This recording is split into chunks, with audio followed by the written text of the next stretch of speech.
ओम शांति। 21 दिसंबर 2024 की साकार मुरली है। बाबा कहते मीठे बच्चे, सच्ची कमाई करने का पुरुषार्थ पहले स्वयं करो, फिर अपने मित्र संबंधियों को भी कराओ। Charity begins at home. प्रश्न, सुख अथवा चैन प्राप्त करने की विधि क्या है? उत्तर, पवित्रता। जहाँ पवित्रता है वहाँ सुख चैन है। बाप पवित्र दुनिया सत्युग की स्थापना करते हैं। वहां विकार होते नहीं। जो देवताओं के पुजारी है वह कभी ऐसा प्रश्न नहीं कर सकते कि विकारों बिगर दुनिया कैसे चलेगी। अभी तुम्हें चैन की दुनिया में चलना है, इसलिए इस पतित दुनिया को भूलना है। शांति धाम और सुख धाम को याद करना है। ओम शांति। ओम शांति का अर्थ तो बच्चों को समझाया हुआ है। शिव बाबा भी ओम शांति कह सकते हैं, तो सालिग्राम बच्चे भी कह सकते हैं। आत्मा कहती है ओम शांति। Son of silence father. शांति के लिए जंगल आदि में जाकर कोई उपाय नहीं किया जाता। आत्मा तो है ही साइलेंस, फिर उपाय क्या करना है? ये बाप बैठ समझाते हैं। उस बाप को ही कहते हैं कि वहां ले चल जहां सुख चैन पावे। चैन अथवा सुख सभी मनुष्य चाहते हैं, परंतु सुख और शांति के पहले तो चाहिए पवित्रता। पवित्र को पावन, अपवित्र को पतित कहा जाता है। पतित दुनिया वाले पुकारते रहते हैं कि आकर हमको पावन दुनिया में ले चलो। वह है ही पतित दुनिया से लिबरेट कर पावन दुनिया में ले चलने वाला। सतयुग में है पवित्रता, कलयुग में है अपवित्रता। वह वाइसलेस वर्ल्ड, ये विशियस वर्ल्ड। ये तो बच्चे जानते हैं, दुनिया वृद्धि को पाती रहती है। सतयुग वाइसलेस वर्ल्ड है, तो जरूर मनुष्य थोड़े होंगे। वह थोड़े कौन होंगे? बरोबर सतयुग में देवी देवताओं का ही राज्य है। उसको ही चैन की दुनिया अथवा सुखधाम कहा जाता है। यह है दुखधाम। दुखधाम को बदल सुखधाम बनाने वाला एक ही परमपिता परमात्मा है। सुख का वर्षा जरूर बाप ही देंगे। अब वह बाप कहते हैं दुख धाम को भूलो, शांति धाम और सुख धाम को याद करो। इसको ही मनमना भव कहा जाता है। बाप आकर बच्चों को सुख धाम का साक्षात्कार कराते हैं। दुख धाम का विनाश कराए शांति धाम में ले जाते हैं। इस चक्र को समझना है। 84 जन्म लेने पड़ते हैं। जो पहले सुखधाम में आते हैं उनके है 84 जन्म। सिर्फ इतनी बातें याद करने से भी बच्चे सुखधाम के मालिक बन सकते हैं। सतयुग स्टार्टिंग से जिनका जन्म होता है वो पूरे 84 जन्म लेते हैं। अब कहते ये भी पक्का निश्चय हुआ तो वापस लेना ही है। बाप कहते हैं बच्चे शांति धाम को याद करो और फिर वर्षे को अर्थात सुखधाम को याद करो। पहले पहले तुम शांति धाम में जाते हो तो अपने को शांति धाम ब्रह्मांड का मालिक समझो। चलते फिरते अपने को वहां के वासी समझेंगे तो ये दुनिया भूलती जाएगी। सतयुग है सुख धाम, परंतु सभी तो सतयुग में आ नहीं सकते। ये बातें समझेंगे ही वह जो देवताओं के पुजारी है। यह है सच्ची कमाई जो सच्चा बाप सिखलाते हैं। दिख रहा है ना सभी? कहें हाँ जी बाबा। बाकी सभी है झूठी कमाइयां। अविनाशी ज्ञान रत्नों की कमाई ही सच्ची कमाई कही जाती है। बाकी विनाशी धन दौलत वह है झूठी कमाई। द्वापर से लेकर वह झूठी कमाई करते आए हैं। इस अविनाशी सच्ची कमाई की प्रारंभ सतयुग से शुरू हो त्रेता में पूरी होती है, अर्थात आधा कल्प भोगते हो। फिर बाद में झूठी कमाई शुरू होती है, जिससे अल्पकाल क्षण भंगुर सुख मिलता है। ये अविनाशी ज्ञान रत्न ज्ञान सागर ही देते हैं। सच्ची कमाई सच्चा बाप कराते हैं। भारत सचखंड था, भारत ही अब झूठखंड बना है। और खंडों को सचखंड झूठखंड नहीं कहा जाता है। सचखंड बनाने वाला बादशाह ट्रुथ वह है। सच्चा है एक गॉडफादर, बाकी है झूठे फादर। है ना पक्का निश्चय? कहे हाँ जी बाबा। सतयुग में भी सच्चे फादर मिलते हैं, क्योंकि वहां झूठ पाप होता नहीं। यह है ही पाप आत्माओं की दुनिया, वह है पुण्य आत्माओं की दुनिया। तो अब इस सच्ची कमाई के लिए कितना पुरुषार्थ करना चाहिए? जिन्होंने कल पहले कमाई की है वही करेंगे। पहले खुद सच्ची कमाई कर फिर पियर और ससुर घर को यही सच्ची कमाई करानी है। Charity begins at home. सर्वव्यापी के ज्ञान वाले भक्ति कर नहीं सकते। जब सभी भगवान के रूप है, फिर भक्ति किसकी करते हैं? तो इस दुबन से निकालने में मेहनत करनी पड़ती है। सन्यासी लोग चैरिटी बिगिंस एट होम क्या करेंगे? पहले तो वह घर बार का समाचार सुनाते ही नहीं है। वो लोग क्यों नहीं सुनाते हो? मालूम तो पड़ना चाहिए ना। बतलाने में क्या है? फलाने घर के थे, फिर सन्यास धारण किया। तुमसे पूछे तो तुम झट बतला सकते हो। सन्यासियों के फॉलोअर्स तो बहुत है। वह फिर अगर बैठ कहे कि भगवान एक है, तो सभी उनसे पूछेंगे तुमको किसने ये ज्ञान सुनाया? कहे बीके ने, तो सारा उनका धंधा ही खलास हो जाए। ऐसे कौन अपनी इज्जत गवाएगा? फिर कोई खाना भी न दे। इसलिए सन्यासियों के लिए तो बहुत मुश्किल है। पहले तो अपने मित्र संबंधियों आदि को ज्ञान दे, सच्ची कमाई करानी पड़े, जिससे वे 21 जन्म सुख पावे। बात है बहुत सहज, परंतु ड्रामा में इतने शास्त्र मंदिर आदि बनने की भी नोंद है। पतित दुनिया में रहने वाले कहते हैं अब पावन दुनिया में ले चलो। सतयुग को 5000 वर्ष हुए, उन्होंने तो कलयुग की आयु ही लाखों वर्ष कह दी है। तो फिर मनुष्य कैसे समझे कि सुखधाम कहाँ है, कब होगा? वह तो कहते हैं महाप्रलय होती है, तब फिर सतयुग होता है। पहले पहले श्री कृष्ण अंगूठा चूसता सागर में पीपल के पत्ते पर आता है। अब कहाँ की बात कहाँ ले गए हैं? अब बाप कहते हैं ब्रह्मा द्वारा मैं सभी वेदों शास्त्रों का सार सुनाता हूँ। इसलिए विष्णु की नाभि कमल से ब्रह्मा दिखाते हैं और फिर हाथ में शास्त्र दे दिए हैं। पहला जन्म लक्ष्मी नारायण, उनका ही कंबाइंड रूप विष्णु, गृहस्थाश्रम का प्रतीक, और वही लास्ट जन्म ब्रह्मा, अर्थात आदि में जो विष्णु वही लास्ट में ब्रह्मा। और इसीलिए फिर जब ब्रह्मा बनते हैं तो परमात्मा ज्ञान देते हैं उनके द्वारा, तो हाथ में शास्त्र यादगार है। अब ब्रह्मा तो जरूर यहाँ ही होगा ना, संगम युग में। सूक्ष्म वतन में तो शास्त्र नहीं होंगे ना। ब्रह्मा यहाँ होना चाहिए।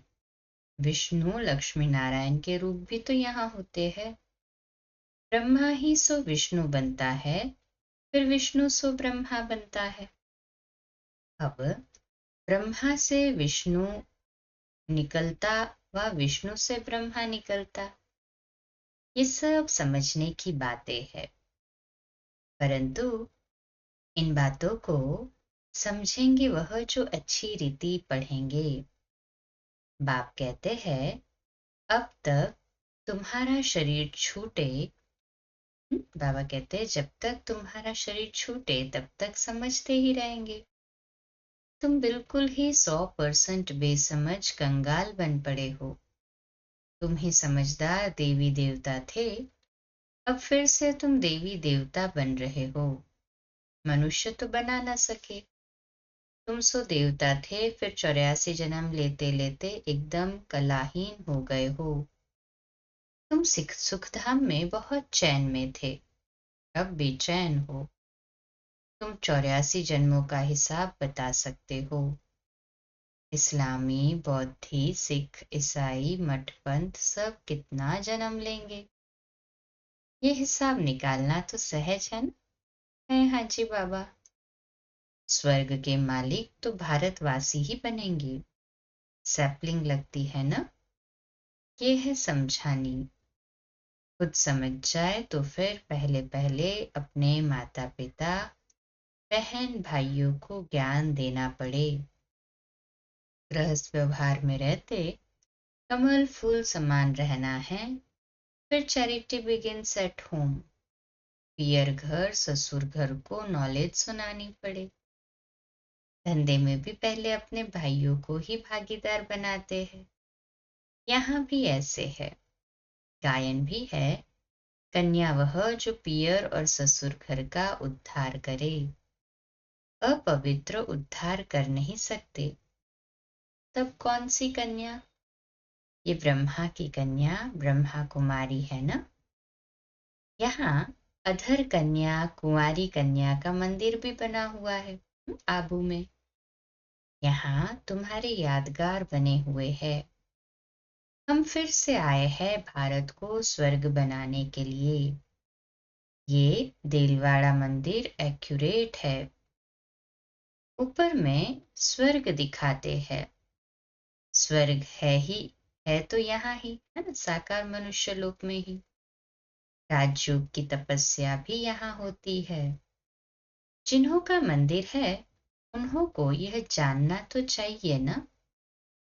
अब अंदर जगत पिता जगत अम्बा आदि देव आदि देवी बैठे हैं। अच्छा, आदि देव किसका बच्चा है? शिव बाबा का। अधर कुमारी कुंवारी कन्या सब राजयोग में बैठे हैं। बाप कहते हैं मन मना भव, तो तुम वैकुंठ के मालिक बनोगे। मुक्ति जीवन मुक्ति धाम को याद करो। तुम्हारा ये सन्यास है। जैनी लोगों का सन्यास कितना डिफिकल्ट है। बाल आदि निकालने की इतनी कड़ी रस्म है। हाथ से सब खींच खींच के सिर के बाल निकालते हैं, कितना पेनफुल है। बाबा कहते यहाँ तो है ही सहज राजयोग। ये है भी प्रवृत्ति मार्ग का। ये ड्रामा में नूंद है। कोई जैन मुनि ने बैठ अपना नया धर्म स्थापन किया, परंतु उसको आदि सनातन देवी देवता धर्म तो नहीं कहेंगे ना। वह तो प्रायोलोप है। कोई ने जैन धर्म चलाया और चल पड़ा। ये भी ड्रामा है ना। आदिदेव को पिता और जगत अम्बा को माता कहेंगे। ये तो सब जानते हैं कि आदिदेव ब्रह्मा हैं।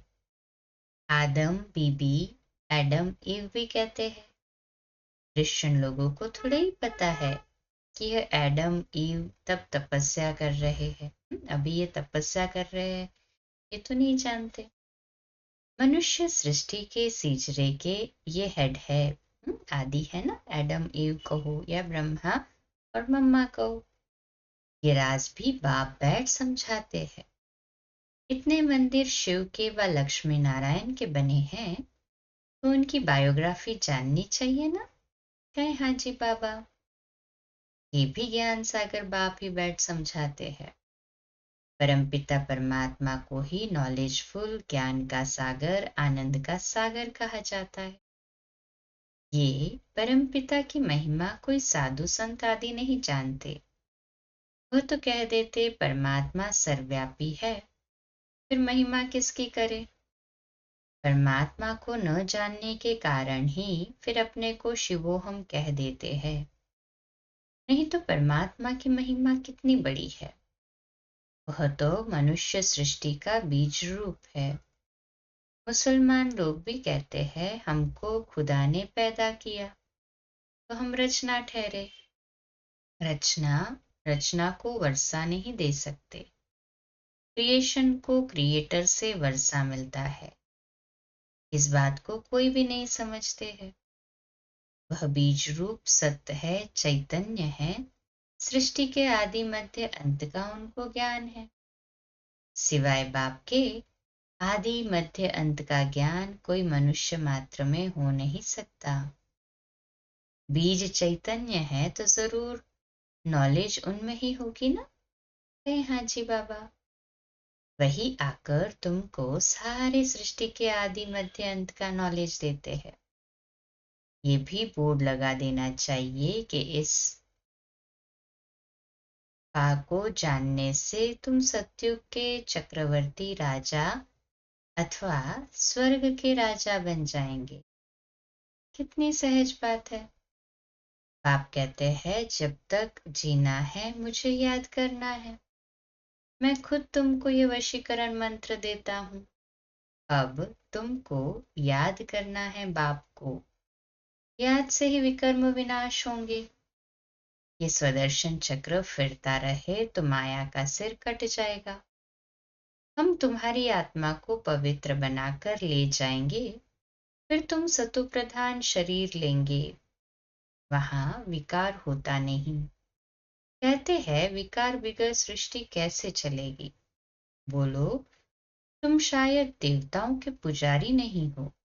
लक्ष्मी नारायण की तो महिमा गाते हैं संपूर्ण निर्विकारी। जगदम्बा जगत पिता निर्विकारी है। राजयोग की तपस्या कर अतीत से पावन स्वर्ग के मालिक बने हैं। तपस्या करते ही है पुण्य आत्मा बनने के लिए। कर रहे हैं ना सभी इसीलिए तपस्या है। हाँ जी बाबा। अच्छा, मीठे मीठे सिकिरदे बच्चों प्रति माता पिता बाप दादा का याद प्यार और गुड मॉर्निंग। रूहानी बाप की रूहानी बच्चों को नमस्ते। हम रूहानी बच्चों की रूहानी माता पिता बाप दादा को याद प्यार गुड मॉर्निंग और नमस्ते। वाह बाबा वाह, शुक्रिया बाबा शुक्रिया। धारणा के लिए मुख्य सार है पहली पॉइंट, इस पुरानी दुनिया को बुद्धि से भुलाने के लिए चलते फिरते अपने को शांति धाम का वासी समझना है। शांति धाम और सुख धाम को याद कर सच्ची कमाई करनी है और दूसरों को भी करानी है। दूसरी पॉइंट, राजयोग की तपस्या कर स्वयं को पुण्य आत्मा बनाना है। माया का सिर काटने के लिए स्वदर्शन चक्र सदा फिरता रहे। आज का मीठा वरदान है, संपन्नता द्वारा सदा संतुष्टता का अनुभव करने वाले संपत्तिवान भव। आज का स्वमान, मैं संपत्तिवान आत्मा हूँ। मैं संपत्तिवान आत्मा हूँ।